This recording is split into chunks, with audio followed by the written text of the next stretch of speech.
મોટા સમાચાર મળી રહ્યા છે। છૂટાછેડા મામલે ગુજરાત હાઈકોર્ટે ઐતિહાસિક ચુકાદો આપ્યો છે।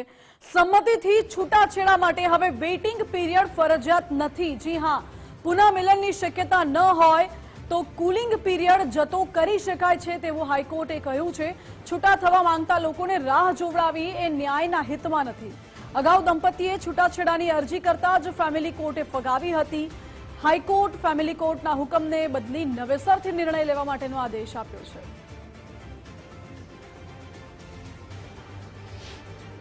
ગુજરાત હાઈકોર્ટ તરફથી અત્યારે એક મહત્વનો ચુકાદો આપવામાં આવ્યો છે જે મ્યુચ્યુઅલ ડાયવોર્સના રિલેટેડ છે।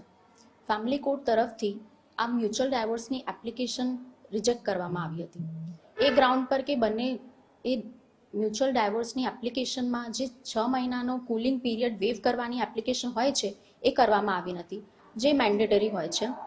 એની સામે અમે હાઈકોર્ટમાં એપ્લિકેશન કરી હતી।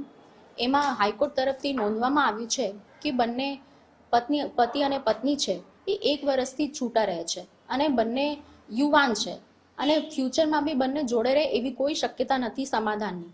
અને હવે પત્નીને કાયમી ભરણ પોષણ પણ મળી રહ્યો છે, બંનેના કોઈ બાળકો બી નથી।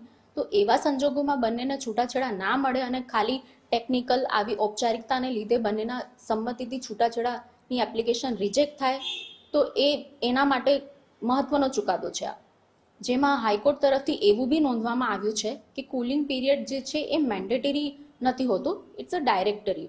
એને એવી રીતને જ ફેમિલી કોર્ટના જોવું જોઈએ।